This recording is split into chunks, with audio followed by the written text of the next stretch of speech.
Dear students, Assalamu alaikum. Asif Mahmood is here. In physics, yesterday we studied that torque depends upon force and moment on, यानी torque का इन्हिसार force और moment arm पर होता है।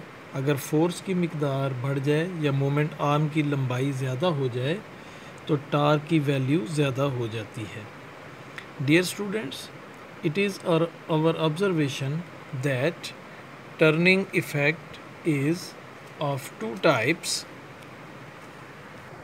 If the rotation is in clockwise direction, then the torque will be clockwise, and if the rotation is in anti-clockwise direction, the torque will be anti-clockwise. यानी अगर rotation clockwise यानी घड़ी की सुइयों के रुख पर होगी तो टार्क क्लॉकवाइज होगा, और अगर रोटेशन घड़ी की सुइयों के ख़िलाफ़ होगी यानी उनके मुखालफ रुख पे होगी तो टार्क एंटी क्लॉकवाइज होगा।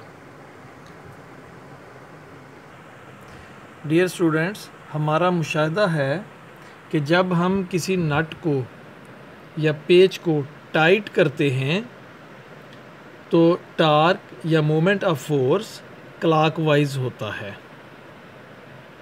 और जब हम किसी नट या पेच को लूज़ करते हैं या उसको खोलते हैं तो टार्क या moment of force anti clockwise होता है। And a body will be at rest if sum of clockwise torques will be equal to the sum of anti-clockwise torques।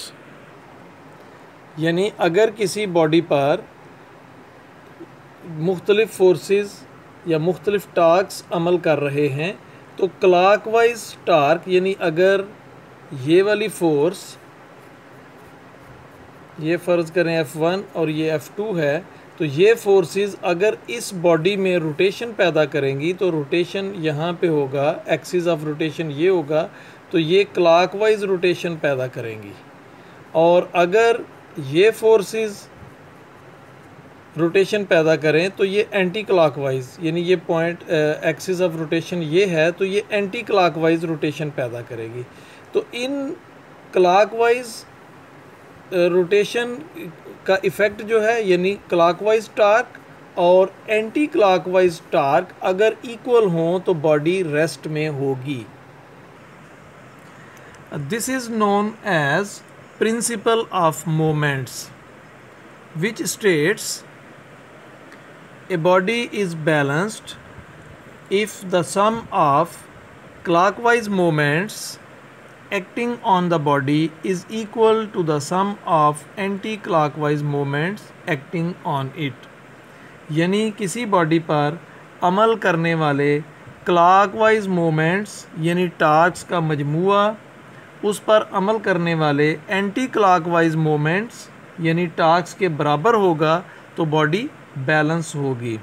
इसकी मिसाल हम यहाँ सीसा से देख सकते हैं कि यहाँ दो बच्चे सीसा पे इस तरह बैठे हैं कि ये बैलेंस हो गया है। अब देखेंगे एक बच्चे का वज़न ज़्यादा है, दूसरे बच्चे का वज़न कम है। यहाँ लिखा भी हुआ है लार्ज वेट स्मॉल वेट।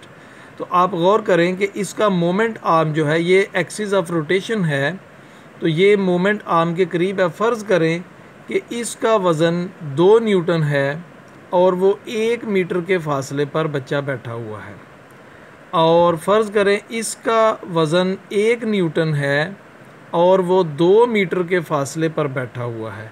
तो अब आप देखेंगे इसका टार्क फोर्स यानी weight multiplied by distance L 2 multiplied by 1, और इसका वेट 1 और distance 2 multiplied by 1 multiplied by 2, तो ये दोनों इक्वल होंगे तो ये बैलेंस हो गया है। तो ये एक अच्छी मिसाल है प्रिंसिपल ऑफ मोमेंट्स की। डियर स्टूडेंट्स, आज का होमवर्क बस इतना ही है। डिफ़ाइन प्रिंसिपल ऑफ मोमेंट्स, तो इसका आंसर ये पिंक बॉक्स में उसकी डेफिनेशन है, तो ये आपने लिखना भी है और याद भी करना है।